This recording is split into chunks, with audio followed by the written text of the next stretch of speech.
After 2 weeks of time off for our drivers, the Challenge Series is back in Canada for another doubleheader starting today with the Canadauto 200 at the Greater Toronto Area Speedway. Let's get through the news because there is a lot to come through. We start with Ruby Carson, penalized for this massive incident you see on your screen late into the first state 150. She got docked 50 points and got a suspended ban for 2 races, meaning if she commits another infraction in these next 2 races, she will get a 2-race ban. Seth Ambrose, Shield Motorsports' owner, already declared that they will not appeal the penalty. We already know at least that Ruby does feel very sorry by it. She looked like a puppy that just got scolded arriving at the Greater Toronto Area Speedway. So that is at the very least a silver lining for Joey Anderson, despite the pain and the points lost last time around in Dover. Not leaving Dover still, because a problem that we have been alarmed by this season has continued. We got 3 flips in Dover. Mac Henley, Dirk Williamson, and Thomas Culler found themselves parked the wrong way up in 3 different incidents last time around.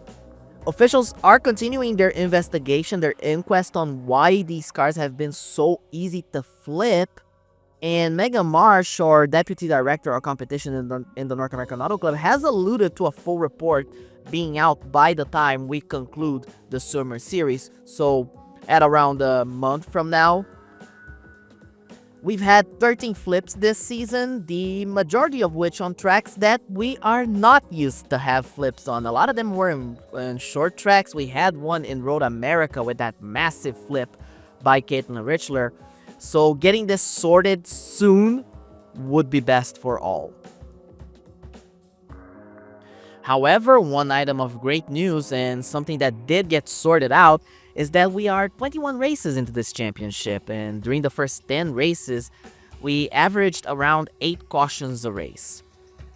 At Bristol, we had that big talking to by John Harahan, the North American Auto Club's Director of Competition, and well, that wasn't just a talking to, they were more chewed out, and it seems to have actually had a positive effect. Because from races 11 through 20th, the 10 races after that, we averaged 3.8 cautions a race, while the average was 8 a race. And even counting this very messy Dover event in which we had 10 yellows, the average still doesn't get higher than 4.4. Turns out tough love can make something work out, but the jury's still out. We still have 15 races to go in this 36 race championship trail. Last but not least, a couple of days after the DC doubleheader in Beltsville and Dover, Ashley Richardson, the driver of the 58 car, published a photo that, the least I describe it, the safer I am from standards and practices. But do know that the image has around 10 million likes on all social medias combined, which is just a small amount, I think. Right? I think that's a small amount. Regardless, that seems that that was an announcement by the driver model partnering with a intimate clothing brand, and after that post, the garage has been in a bus. This is probably one of the most divisive moments in the garage since Riley McKee won the Try Hard 500 on a rainout. That one was a mess to deal with the days after. The thing is, Richardson has yet to even say a word in these last 2 weeks. She came to Toronto, entered the Greater Toronto Area Speedway, has walked around, has smiled around a lot, has been talking to other drivers, no words to the press. But you can feel the air around her shifting, and it's been pretty funny to look at that because drivers, crew members, journalists, photographers, even the dogs and cats have their eyes on her. And not to be a wannabe Sigmund Freud, but I'm not gonna lie, she probably is enjoying the attention. That's the type of story that we're only gonna get an idea of what it is when more chapters are written. Anyway, let's take a look at what we got for this weekend. Taking the pole position here in the Greater Toronto Area Speedway is once again Kendra Brittany for the New England Automotive Technologies team. A very big result for them. While on the outside of the front row, you got the Luke Star 25 with Kate Taylor. Corbin Dempsey starting in 3rd place, trying to rally back to the championship lead together with Luke Pellerin in the 88. Ryan Faulkner and Charlie Faulkner both starting in the top 8 positions. Very good qualifying by the 89 and 85, while the Schmidt brothers close out the top 8 in the 6th and 7th positions. Failing to qualify here for the Canadauto 200, you see there a big surprise. Vernon Hargrove just did not have the time. Chris Endicott also a very tough blow for Overton Motorsports. Likewise, Brandon Mesner for Nelson Racing. He's attempting to do all the Canadian events this season, and unfortunately, this one's going to stay an attempt. And Allison Smith, again, another hard qualifying effort for the David Tyner 200. This time around, sometimes it's just the car. She's been having a tough year, despite the win in Ohio. This race is going to be 200 laps, 125 miles. We expect the fuel window to be around 130, around 135 laps. So if you pit as early as lap 80, you should be able to make it to the finish, especially if you get a lot of cautions. That should assist you a lot in that. The weather here in Toronto is around 63 degrees. The winds have been kind of stronger than usual, but the skies are clear, no chance of rain. Things are just about perfect. The Greater Toronto Area Speedway, of course, 5/8 of a mile track. The turns are banked at 14 degrees, the straights at 3. But one thing you may notice as the race goes on is that there is a difference in elevation on the back straightaway. You're actually going up a little bit on the back straightaway. That's a little bit of a shift in the dynamic in a short track. That is very interesting. I like it a lot. The drivers have been loving the track this weekend. Let's go trackside for the start of the race. Leading the field to the green, you got a rookie, a hot shot. That is Kendra Brittany. She has done very well last time around in Beltsville. Led only 15 laps. But those are the first laps she leads under green in the Challenge Series, and this time around she leads the field to the green once again. Maybe the New England Automotive Technologies team is getting pretty neat on the short tracks. The jury's still out. Becky Pellerin started in 14th place. She's having to mount a rally, but she's already driving down to the inside, and she's already up to 10th place at the end of the first lap. But Brittany continues to lead away by the time we get to the 3rd lap. Kate Taylor, who again, I have to repeat and have to reinforce, this is a mentor to both Pellerins in short tracks. A longtime friend of their mother, Angel Gray, has been essentially a rock to that team, both as a coach and as a guy inside the crew. And when he drives, he does often pretty well, with Corbin Dempsey right there holding back the line in the 3rd position. Ruby Carson, after those 50 points, she's looking cleaner, at least on practice this weekend. She's laser focused in trying to at least keep this car steady, keep this car under control, try to not get into trouble for at least the next 2 races. But at the front of the field, as we're going to complete the first 7 laps, Taylor has Kendra Brittany in his visual, but he's quite a ways away, at least to mount the charge right now. In 3rd place is even further back. As you look at Becky Pellerin already up to 6th place as we get 7 laps in, and that is a big moment for the driver of the 27. This is exactly the places where she moves better. This is exactly the circumstances where the pressure makes the coal a diamond. And well, Bellerin's a precise driver. When the going gets tough, the tough get going. Saul Pritchett driving the number 8 car for S2 Motorsports, currently running in 34th place. Joey Anderson in the 03 for Zach Tech has been doing solidly. He has a win in Lime Rock, but right now running in 20th place. Another road course specialist not having the best of starts is Megan McDonald, currently running in the 22nd position. You see her chasing down Lucy Martin, who did not have a good qualifying effort. Who got a qualifying effort that was very good? Warren Majeski. 17 laps in, he's running in 14th place, bumping shoulders there with Scott Overton and Luke Pellerin, 2 Canadians that know this track like the back of their hands from their years on the American Canadian Tour. Brett Philly currently running in 9th place, another short tracker, but this time from the south, showing a lot of moxie early and showing Corbin Dempsey, putting Dempsey under pressure. You ride on board with Thomas Tucker. 17 laps in, chasing down Becky Peller into the inside for the fifth position, and look at that, he's gonna make it look easy and smooth. As you see there, Jamal Schmidt already also setting up a move for that 6th spot, and Thomas Tucker takes 5th. Here comes Schmidt.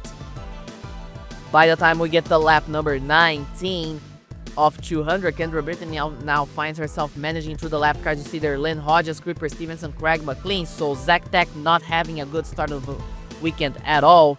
Lily Briscoe also having quite a bit of a hard time adapting to the Challenge Series car this year. A driver that has done pretty well, Stealth Bomber, this season has been Kristen Young. She failed to qualify a couple of times, but this time around she qualified and she's doing pretty well, running in 18th for the CJK Racing crew.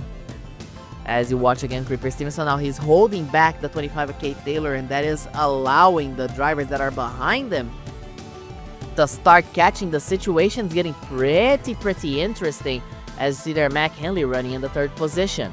As you see Brittany continuing to lead, she has Riley McKee right in front of her. Riley McKee having a very poor run here in the Greater Toronto Area Speedway. A driver that we do know is not the best on short tracks, but when the road courses and square speedways come, that's when he shines.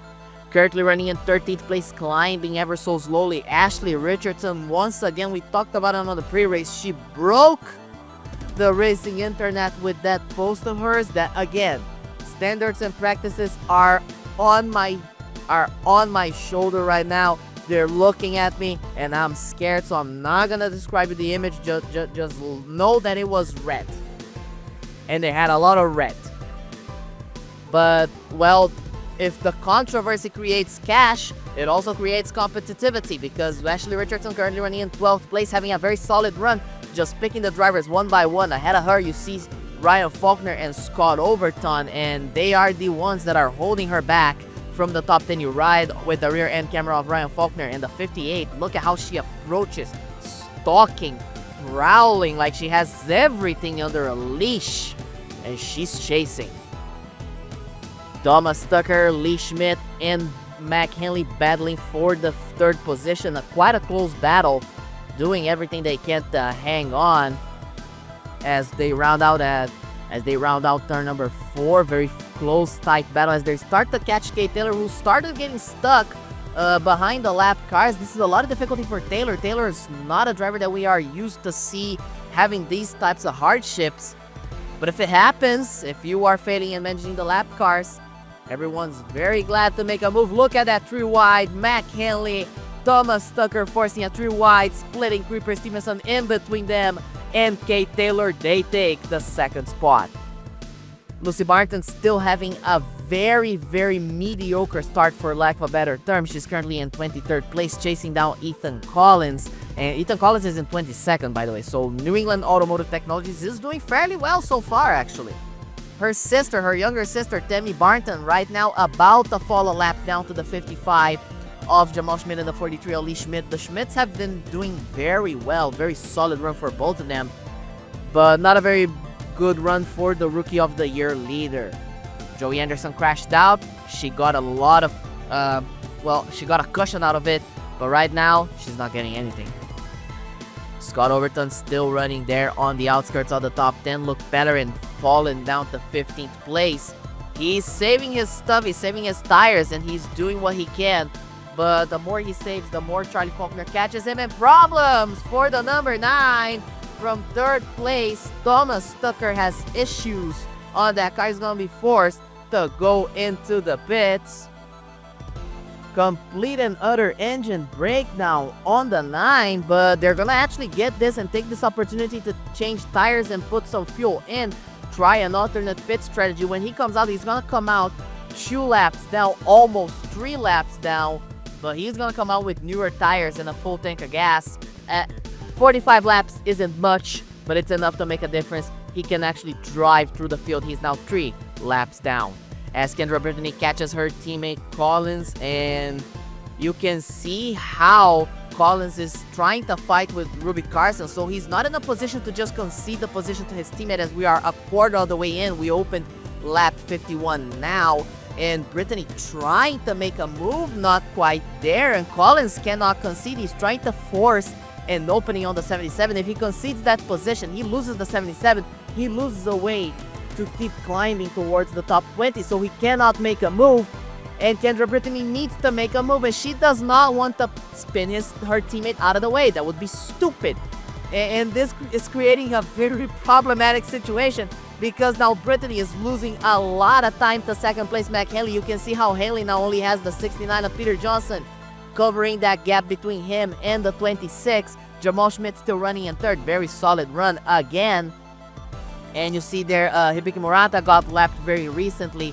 Looks like Lucy Barton also got lapped very recently. So we're already very close to having only the top 20 on the lead lap. And now Brittany has no one in between her and Mac Haley. Mac Haley is all over the rear end of the 26. You watch the bumper camera of the 26 Hallmark car, and here comes Hanley on the course. Seltzer, Pontiac, all over the back end of the 26 as she's trying to make a move on the 16 Capale Mustang, and Collins cannot concede. He's chasing down the 77. That's bad teammate work, but that's bad teamwork from both of them. And now Collins finally gonna concede some space, but this has put Brittany in a lot of pressure, and now she has to defend against Mac Hanley. And now Hanley all over the rear end. Jamal Schmidt joins the fray, and now you got the top three all under a blanket. Then you got the lap car of Ethan Collins, then you got the lap car of Peter Johnson, then you got the lap car of Hibiki Murata.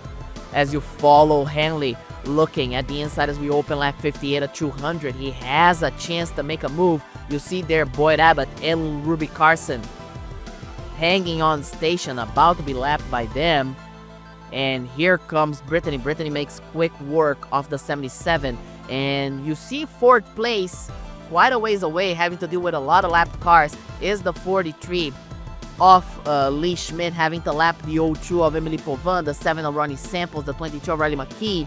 Kate Taylor's right there in 6th place, having a very solid start, but dropped as the tires started getting older. Brad Finley using the older tires to his advantage. Him and Scott Overton are now up to 7th and 8th place. Ashley Richardson right there in 9th, so she's now inside the top 10, and she's stalking, prowling very closely. She has the lap cars of Creeper Simonson and Craig McLean, but they have been slower, so she's even taking the opportunity to see if she can, well, have a look on the outside. That's very interesting from her. She's not a driver that takes that many risks. 10th place right now, having a very solid run, fantastic run so far, is Warren Majeski. He had the opportunity to lead the field to the green in Indianapolis, but that lead didn't even last half a lap, and he's starting to get eased back up into this car. Problems for Kate Taylor.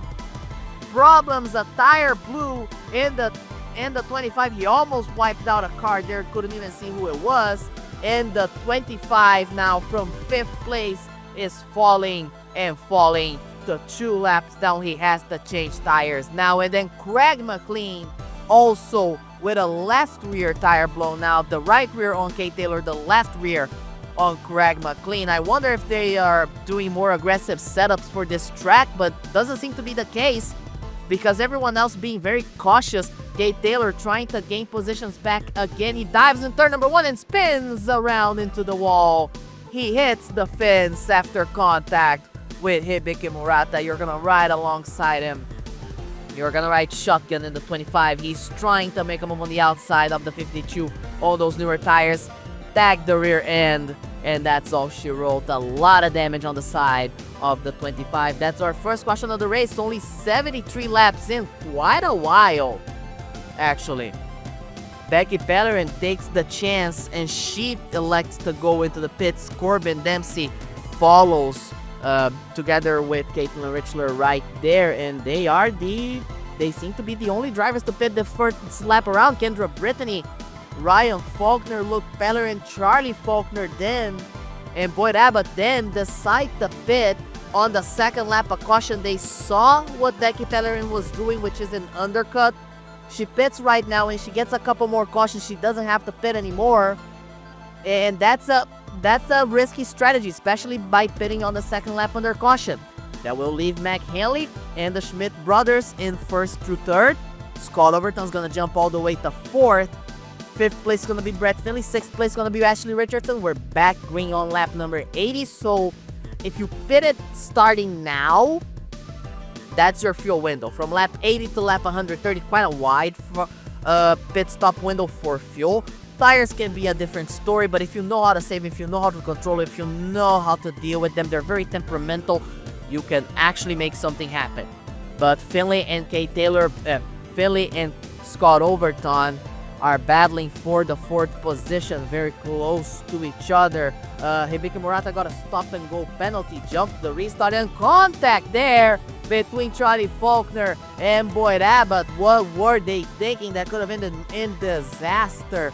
Thankfully, it does not, as Charlie Faulkner and Abbott are advancing through the field on those newer tires, and they're battling for the 16th spot.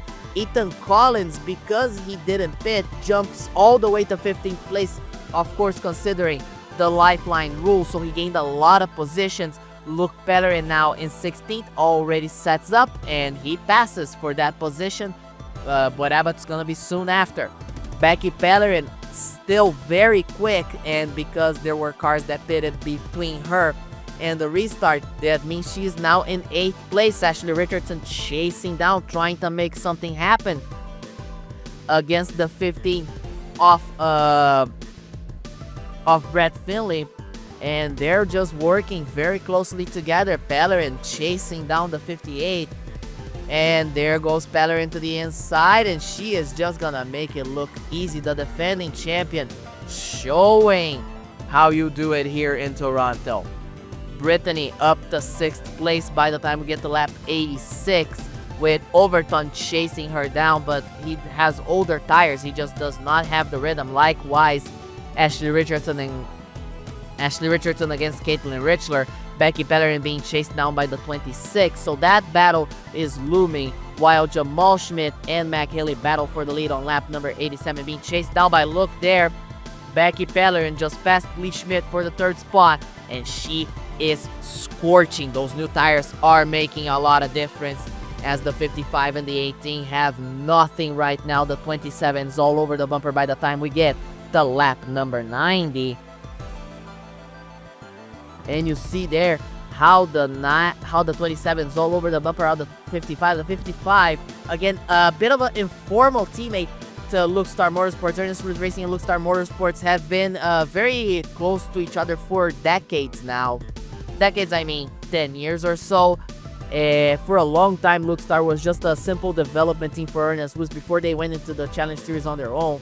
As you watch there, Kendra Brittany inside the top 5, running in 4th place. 5th place, Lee Schmidt and Caitlin Richler on new tires, jumped all the way to 6th. So for someone who started further back, she's getting a coup done. As there's contact there, Tammy Barton tags the 69 of Peter Johnson into the 77 of Ruby Carson, and that is going to be your 2nd caution of the race. You're riding with Tammy Barton right now. She's gonna dive on the inside, miscalculate the 69's braking speed, and that's just gonna make Ruby Carson a innocent bystander caught in the middle of trouble, and that's a shame. Carson was having a cleaner run, if not up in the rankings. She was running in 24th. Just a shame. As you see there, the 18 and the 55 overshot the pace car again, something that we already saw happen in Beltsville. But as we hear the radio communications, that seemed to be intentional. They're gonna try to do the same strategy as Becky Pellerin and Kendra Brittany did it. They're gonna pit on the the strategy that Kendra Brittany did.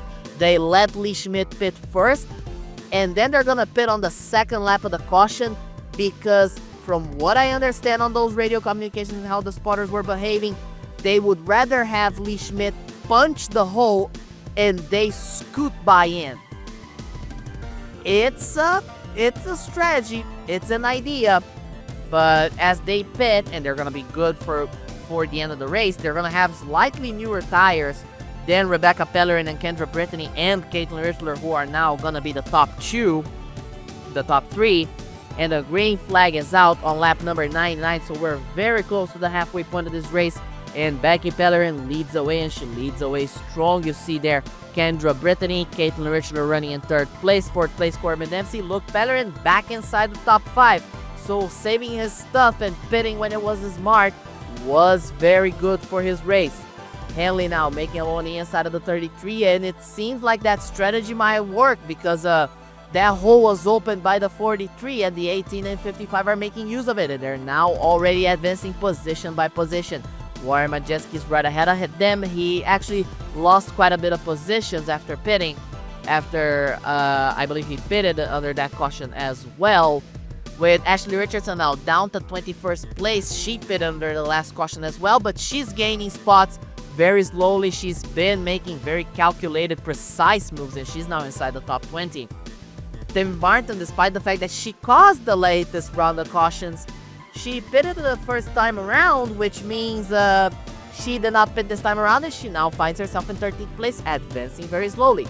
Lucy Barton took the chance of the undercut, and she's making very good use of it, as well as the older sister. She's ahead of the little sister. She's currently in 10th place, just past Charlie Faulkner for 9. Another surprise result right now is right ahead of her in 8th place, Charlotte Elliott for the Elliott Racing Incorporated crew. That team only runs in the Canadian series, but whenever they can, Benny Elliott enters 2 cars for his daughters. Ashley has yet to qualify well, but Charlotte has done so masterfully. As we are about past the halfway point, you see how the field begins to spread, but you have a lot of cars running close quarters racing, and they're doing it very well, very cleanly so far at least. Corbin Dempsey being chased down by the 88 of Luke Pellerin. The Pellerins trying to get as many points as they can in as short of a time as possible. Thomas Tucker, after the engine failure with the 2 cautions, he's now finding himself 1 lap down. He's still running in the last running position, 36th place, but that would at the very least mean if he gets another caution, he gets back on the lead lap. Mac Henley to the inside of Brad Finley for the 19th position. Is he going to make the move stick? Is it going to be enough? Looks like it will. He has Saul Pritchard right ahead of him. Almost Saul Pritchard blocks the line, but there goes Henley to the inside. A fantastic move, and he's going to keep the 18th position as he continues to chase down. A couple of laps later, we're coming to lap 113, chasing down Charlie Faulkner and Ashley Richardson as he dives into turn number 1. He makes contact with the 58, the 97, big contact. Big hit. Ashley Richardson upside down in a day where all the eyeballs were on her. A massive crash, not her fault at all, as the 18 dove, and oh my lord, that was... Mac Henley is a former series champion. Mac Henley is a former Try Hard 500 winner. He's a competent driver. He's a very competent driver, but I do not understand how he miscalculated this. Tagged the right rear end of the 58, got into the 97 of Tammy Barton. Barton this time around was an innocent bystander, only had to hit the 58, and the 58 went front and side first into that safer barrier, and that was all she wrote. You ride with the rear end of the 58, and the 18 just completely missed the entry of the corner, and man, that is just a bad one. Massive crash. 115 laps in. You're gonna watch in slow motion how it went. The 18 just tagged the 58 on the rear end. Tammy Barton got into the side of that car, and the speed and that initial contact carried Richardson into the side of that safer barrier. The safer barrier gave in, and that was just enough to put the two right side wheels of the 58 in the air, and from then on, she was just a passenger. That car was going upside down, or it was going upside down. A shame. Frankly, a shame. Becky Pellerin leads the field to the green once again, and she has Kendra Brittany right behind her. We only have around 81, 82 laps to go, and the 26 is at least keeping close quarters early in this run. Corbin Dempsey makes a move on the inside, and there's contact already. Lily Briscoe around, Tammy Barton around, and Craig McLean into Tammy Barton. Tammy Barton upside down. I said we had 13 flips so far, make that 15 within 10 laps. Just a big stack up and check up, and that sends the 97 in front of the 30 of Greg McLean. Oh my lord, Lynn Hodges involved, Ethan Collins, big contact there. Craig McLean slowed down, and that was just not enough. He hits the 97, gets 2 wheels of the car in the air, and that car upturns, and that is your fourth caution of the race, actually. Big contact. You're right there with Thomas Tucker, and that's gonna put him at least a couple more positions up because he's now back on the lead lap. You're right with Craig McLean as the door closed on him. He slowed down, braked as much as he could. But the 97 was already in movement, and there was nothing he could do. Likewise, Ethan Collins, he picked the furthest outside line he could pick, and that was just still not enough. Sometimes you do everything right, and you get punished for it. Green flag is out on lap number 125, so we are now 76 laps away from the finish. The two of Caitlin Richler are doing a very solid run now, surviving the attacks by Corbin Dempsey. If we were to compare those two, Corbin Dempsey is the more aggressive and competent driver, but as you see there, Riley McKee pitted earlier, and that is gonna put him right there in 4th place together with Richler, his emotional partner, the easiest way we could put it. And here comes the one off Warren Majeski, 75 laps to go, running in 23rd place, having a very solid run, but he jumped the restart. That happens.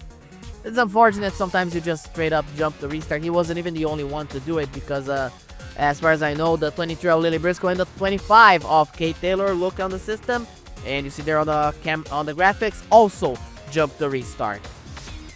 Jamal Schmidt currently running in 8th place after stopping later, and that now is actually working. That strategy is working in his favor because those restarts are putting him much closer to the rest of the competition. Caitlin Richler now on the inside of the 26, battle for the 2nd position with 70 laps to go. She's on the inside. Is it going to be enough? Looks like it will.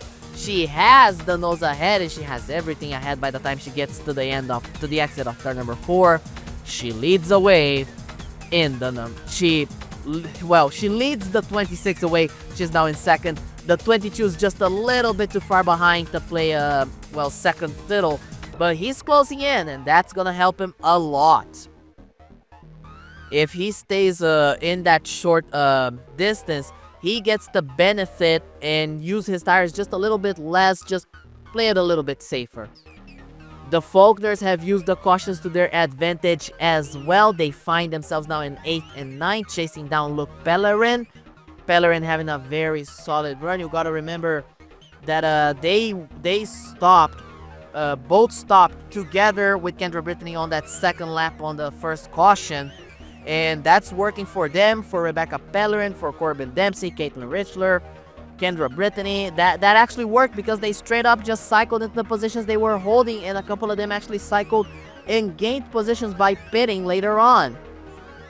Another good result so far, you see there, Ronnie Samples in the 15th, the 17-year veteran of the series, has been in the Challenge Series since 2001, having a solid run in 15th place. One trivia fact about him that is not so fun is that despite his very long and storied career, very good driver, very solid hand for multiple teams, he has never won, which is a shame, a very big shame, because he is a driver that is, I would argue, as a person, the golden standard in this series. As you will watch there, Thomas Tucker currently running in the 29th position. He's not a lap down anymore, but the problem is the engine problems in that car just mean he does not have the strength to fight. He can gain a few positions here and there, but there's just not a lot he can do. As you see there with 60 laps to go, Richler and Pellerin battling for the first position. The 26 is slowly getting caught by the 55, which is in 4th place, but we're focusing on this fight because the 27 and the 2 have already caught the last cars on the lead lap. As you see there, the 55 can appear on your visual if you squint hard enough, as they are lapping the 54 of Lynn Hodges, and eventually by the time we get to lap 145 for 56 laps to go, and they're finishing lapping off the 54. Here comes the 55. The 54 almost shuts the door, leaves it open. The 55 is now in the battle for the lead as well. You see there how he's going to try to use the outside against Kendra Brittany. Is it going to be enough? Doesn't look like it will. He's going to be close though. Very close, and ready to make the move. and you're right on the rear end of the number 26 Kendra Brittany, and as she's getting hounded by the 55, he is all over her, ready to bump her out of the way, but he's keeping clean. Look at how close he gets.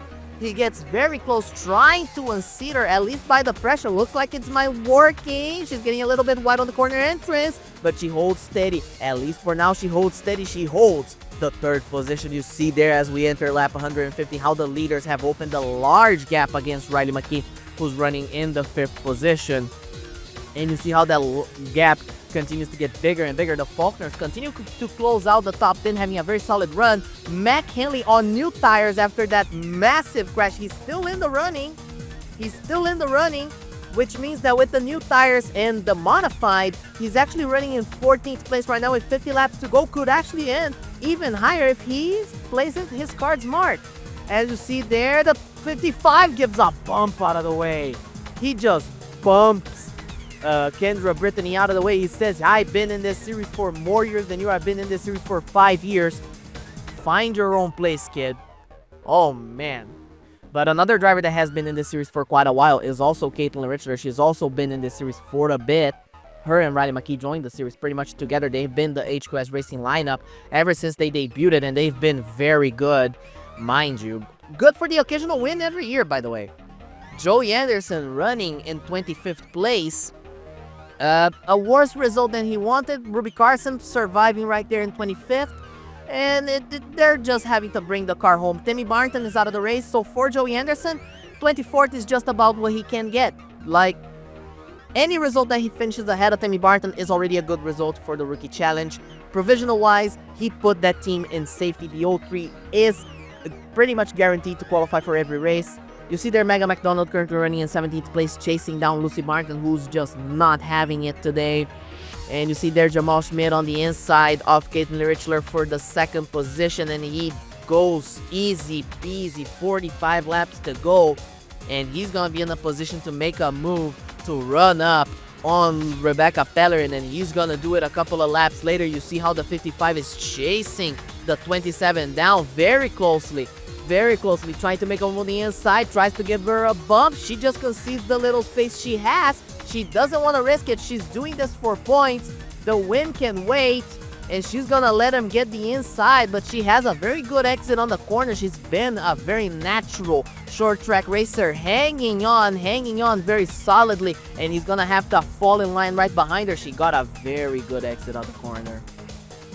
And you see how she blocks the line again as we're going to open lap 160 off 200. And he is still hounding her. Caitlin Richler now has Ruby Carson in between her and the 55. So this is going to be a true car battle. And that is it as they come to lap the 03. Oh, the 55 is slowing now. Problems for the 55. Oil leak on the 55. And he is out of contention right as he was ready to make a move for the lead. And this is a disaster for the 55 of Jamal Schmidt, and he is out of it. Oh man, the PC Cup Series driver just not having it this season. He did very well in Indianapolis, did fairly well in Oswego. He came here for Canada. He's gonna run the 3 Canadian races, and this one ends in disaster. Battle for second there between the 2 and the 26. You saw Ryan Faulkner there. He's running in 12th place right now. You see how the 55 has been lapped. And you see how the 26 makes the move on the 2. Very easy, very calm. She saved her stuff, and now she's on the attack, and she's starting to prowl ahead. 37 laps, 36, and 38, now 37 laps to go. And Becky Pellerin continues to lead. Look, Pellerin currently running in 8th place. So the Pellerins, if you're counting points day right now, they're doing exactly what they need to do at home. They're doing exactly what they need. Likewise with the 7th place car off Corbin Dempsey, very solid there. 6th place Lee Schmidt also needing to enter that top 10, needing to keep himself stable inside the top 10 when he gets inside. Running in 6th place Brad Finley on a rally mid-season, running in 5th, and Thomas Tucker right there lost a lap again, so he's back a lap down, but he's inside the top 30, saving what could have been a bigger disaster than it is. You see how Kendra Brittany now has Lily Briscoe in front of her. Well, basically making that gap between her and Becky Pellerin bigger. Just no clean air, no clean track. But eventually, as we reach lap 169, Kendra Brittany does get a very nice gap to work with, and she's closing in the 27. She's reeling her in, and this is going to get very interesting. We might have a battle for the lead with only 30 laps to go. Very late in the running, and the lap cars are helping the 27 a lot, because look at how Warren Majeski ends up filling that gap once again. If the 27 doesn't have everything until the finish, the lap cars are actually making sure she gets a breather. You see how Lee Schmidt and Riley McKee now battling for the 4th position. Brett Finley there in 6th, 7th place is nowhere to be seen. Corbin Dempsey is way back. And you see how Jamal Schmidt, after the pit stop for the oil leak, he's 2 laps down, but he's gonna try to recover his lap. He can earn a few positions. He's 33rd right now. If he unlaps himself and gains a couple of positions, he could make use of them. A couple of strategic cautions would help him a lot. You see how he passes Majeski. Majeski started losing a lot of power in that car, and he's down to 31st place. He started very well. Then he dropped to the mid-pack, and now he's just in the rear end of the field. A very, very bad ending for the driver of the number 1, but he's done a very good showing for the first half of this race. Eyeballs were turned on him. I'm pretty sure he's done well. Kendra Brittany continues to chase down the 27 all over her as they lap the current championship leader. They lap Charlie Faulkner as they round around to open the last 17 laps of this event.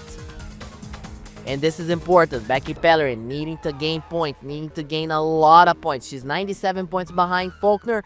Any lap she leads, any long run she has in front of the field, that's 10 more points. Any lap she leads a lap, that's 5 more points. If she wins, it's 120 points plus 10 points for leading a lap, for 5 for leading a lap, 10 for leading the most laps. So any point she can get is massive. As we approach the last 10 laps, Riley McKee is still running in 6th place, having a very solid run. Matt Henley inside the top 10 on those newer tires sets up a move and just passes Luke Pellerin like it is nothing. Like it is nothing, like he isn't even there. Luke Pellerin just saving his stuff. He's looking for a good point today. We still have a second race in this weekend. Corbin Dempsey also just keeping his stuff steady. He's 4th in the championship. He doesn't need to be too aggressive. He just needs to gain points over the Faulkners, and that is already happening. Ronnie Samples climbed very slowly, very calmly. He finds himself in 10th place. And now Jamal Schmidt about to find himself in between the leaders, and he is faster than them. He passed the 26 quite easily, and now he has the 27 right in front of him, and the 34 that is his teammate, and the 1-2-3 of Charlotte Elliott. And now Becky Pellerin might pick the outside. She picks the outside. Jamal Schmidt holds back the 26, and the 26 ends up getting loose and having to pick the outside too. So you see there the two or the loose cars on the outside, on the inside. Look, start 27 on the outside. Here comes Brittany on the inside. Not enough space with only 4 laps to go. And now Becky Pellerin trying to force a 3 wide to lap the 1-2-3, sticks it in between the 55 and the 1-2-3, and that is an inventive move. She needs to use all the space on track she can. Kendra Brittany is going to try to make a move on the inside, but the 27 is very good on the outside of the track, and she's going to be able to hang on against the 26, and now she has a barrage of 2 cars that are, in quotations, her teammates. At the same time, they have their own priorities to face. They have their own battle to sort out. And Jamal Schmidt is on the inside, Mega McDonald on the outside. Mega McDonald is ready to give space. She just needs Jamal Schmidt to give space for her. And you see there the 54 Lynn Hodges just up ahead. Becky Pellerin trying to find space. If she can't force a 3 wide, she's going to force a 3 wide. She's going to try to make a move on the middle. And Kendra Brittany closing in. And white flag is in the air as they come to lap the 54. Brittany on the inside. She dive bombs on the 27. They're side by side. Coming out of turn number 1. Coming out of turn number 2. Kendra Brittany's going to have the nose ahead. And she is going to steal the lead from Rebecca Pellerin, rounding out the final 2 corners. New England Automotive Technologies has been nowhere until this point of the season, and Kendra Brittany is going to become the 3rd rookie winner of 2018. If you told me Kendra Brittany was going to be the 3rd rookie to win in this season, Honestly, at this point, after Joey Anderson and Allison Smith's impressive wins, I couldn't possibly believe you, but I would have thought Demi Barton would have gotten before her. Becky Pellerin gets a bitter second place, one in a race she dominated the second half of. She wasn't all smiles like she is when she gets a good points day, I can assure you of that. Climbed very angrily, especially after that barrage by Megan McDonald and Jamal Schmidt. She could have won in Canada. That would have been big for her. Caitlin Richler gets a very good third place for HQS Racing alongside Riley McKee. They finished third and sixth. A very good result for them. Lee Schmidt brings a fourth place for the 43 team. Another top 10 for him. Another great result. Brett Finley gets another top 10 for Triumph Motorsports. Bobby Savage finished 9th in Dover. Finley finishes 5th today. He had a fantastic run so far. There were quite a few shoe-ins for top 10 positions. He did very well. Mac Henley was upside down last time around. This time around, he finished 7th in the modified. You take the wins you can take, but that crash probably butted a few heads in the garage. A few people probably weren't that happy. We'll see what happens. Ronnie Samples up. Popular 8th place. He actually passed Corbin Dempsey and Luke Pellerin very late into the run. I missed mentioning that. A very good run for the owner-driver who has been, as a few articles have been shown in the press, having a few doubts about if this is still his calling at 49 years old, 17 years in the Challenge Series. Well, we'll see how it goes, but so far, we do not know if Ronnie Samples will be on the field next year. Corbin Dempsey, 9th place, the 2015 Series champion, had a slightly worse result than last week, than the last race in Dover. He finished 4th in there, but he's still the top Chrysler in the field, and he's still in the championship hunt, while Luke Pellerin closes out the top 10, a very good result after what was frankly a disaster in Dover and a very dominant win in Beltsville. The championship standings after 22 events, but not done with this doubleheader, see Charlie Faulkner retain the championship lead. He's the first driver over 2,000 points.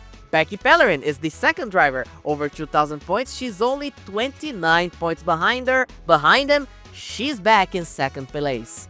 Ryan Faulkner fell to third place. However, he gained some 11 points on his father, so he can lose the position, but if he gains the points, it's working. Likewise, Corbin Dempsey, still in fourth place, gained around 34-35 points. Luke Pellerin also gained around 30 points. He's now 129 back. Thomas Tucker actually lost points. He was 172 back last time around. He's 194 back this time around. Lucy Barton did not have a very good race, but she only lost 2 points in relation to the last race in Dover. Riley McKee gained 30 points and he finds himself 378 behind. Mac Henley, that Herculean effort also slims down the difference and he's now 433 points behind. And Lee Schmidt, for almost 450 points behind, also gained some 43 points to Charlie Faulkner. That's a pattern that we have to look. Sometimes they are not gonna move positions around wildly, but every point's gonna matter and we are starting to come into clutch time. If you want to try something, the time is gonna be now. In the Rookie Challenge, Demi Barton ending her day flipping is not disastrous, but it's still not good. Her average finish went from 17.8 to 18.5. Kendra Brittany's win vaults her from 21.7 to 20.7. So we now have a new second place contender, while Joey Anderson kept his average the same. He came in with a 21.0, he leaves with a 21.0. Ben Makowski yet to return, ends up falling from 3rd to 4th due to the fact that Brittany won. Marcy Crawford was not in here this weekend, stays in 5th. Colin Kaiser was not here this weekend, stays in 6th. Warren Majeski loses 0.2 after having a very difficult end of the race. Vernon Hargrove, failing to qualify, loses half a position on the average from 28.0 to 28.5. Athena Whitley finished solidly and she gets a 28.8, while Lily Briscoe loses a couple of tenths, but she's still solidly in the top 10. The primetime summer series still sees the same people battling for the very top 3. Charlie Faulkner continues to lead, Riley McKee continues to run second, Thomas Tucker continues to run third place. However, the difference between McKee and Faulkner decreased, and the difference between Faulkner and Tucker increased. However, there's still the 3 mathematical contenders for this thing right now. There's still some water to roll under that bridge. We still have 5 more events counting the final race at Pocono. But so far, it's looking like a 3-horse race. However, Rebecca Pellerin, if she hits the ground running and has more good results, could be a spoiler in this fight. Looking at the Owners' Championship, this win does put Kendra Brittany back in the 21st position in relation to the cut line. That throws Expansion Motorsports from 21st, 130 points to the good, to 22nd, 69 points to the good. Very nice coincidence that it's the 69 car, but not so good when you realize he's now 70 points away from the bubble. That's a problem. Triumph Motorsports now only 1 point to the good, and not having a couple of good races, failing to finish at Dover, and not having a top 25 in here have cost Joey Anderson quite a bit. He finds himself now in the bubble. Brad Finley recovering, rallying back up. He is now 1 point to the good. Kate Taylor, his part-time run is slowly but surely, it might end up having him become part of the provisional drivers in the top 24. However, this wasn't it. He was 19 points behind Brad Finley. He now finds himself 68 points behind. That spin really hurt him. Kristen Young, still very far behind. Her result tonight did not help. She lost even more points. She's now 170 points behind the bubble. While Torxon Racing, Zach Tech's number 30. Also a bad result for Zach Tech. As True Motorsports and Ashcroft and New England with Ethan Collins now. New England passes Ashcroft Family Racing 66 to find themselves in 30th place. It's been a difficult season for some of these guys, and the fact that they are not guaranteed to qualify also makes it even harder. It's not over. Just like this weekend's not over, because the second leg of the doubleheader will be at the Mosport Park Speedway. Not the road course, the oval. We're going to have the Mosport 200 presented by Quinlan's in just a couple of days. See you next time.